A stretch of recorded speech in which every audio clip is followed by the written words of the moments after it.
evening all. In 1927, at the age of 10, a Melbourne schoolboy heard and became entranced by the great Larry Adler.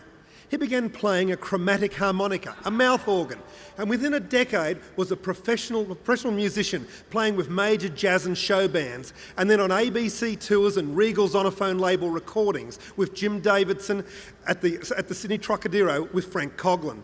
But at the end of the 30s, he had learned clarinet and sax, had formed his own band, the Rock and Reeds, and was recording for Sydney's Macquarie label. During the Second World War, he entertained troops in the unit Shells A-Poppin', travelled to New Guinea and then to Japan in 1946 to perform for the occupying forces. For the remainder of the 40s, he formed and led the Harla Quintet. But in the 50s, that legendary musician and bandleader Horrie Dargie made Australian record industry history.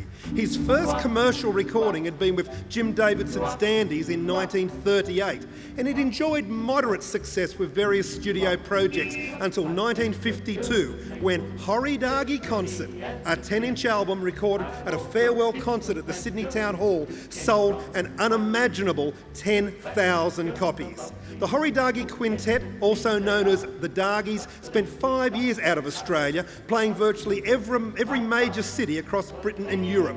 There was a live 10-inch album from Germany, and 2 legendary best-selling 12-inch long players, globe-trotting with Dargie for Festival and around the world with the Dargies for EMI by the end of the 50s. After those halcyon days, Horrie Dargie battled polio, and after national touring on the Tivoli circuit, worked out of Melbourne, actively recording for Astor Records, touring with the likes of George Shearing and hosting television programs such as the BP Super Show and The Price is Right. He was production director on Australia's legendary Go Show, which assisted in the rise of Normie Rowe and Olivia Newton-John, among many others. He also performed on the soundtrack of Crocodile Dundee 2, again among others. More than just a jazz artist, Horrie Dargie became a true ambassador for Australian entertainment. He pioneered the acceptance by both Australian and international audiences of Australian recordings. He achieved sales which hinted at the potential of the recording industry of which we are a part. Now, for all those reasons and others I've not had time to detail, I'm delighted to announce, in recognition of 60 distinguished years in the industry, the induction of Horrie Dargie into ARIA's Hall of Fame. Would you please welcome Horrie Dargie?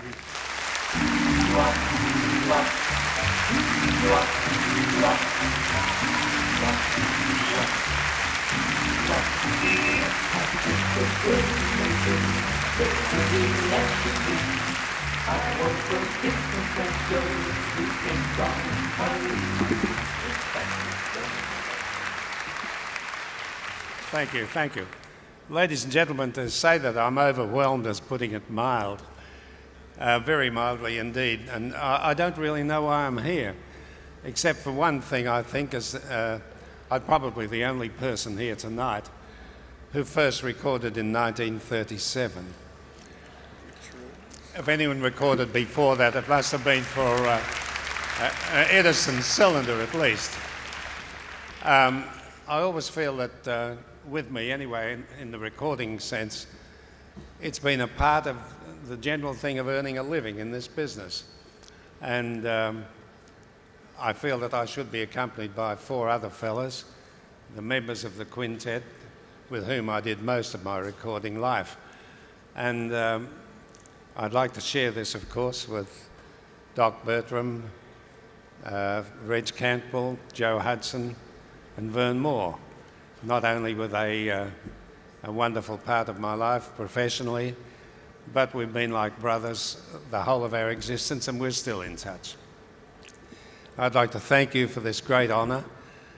I'm completely overwhelmed by it. All I can say is thank you very much indeed.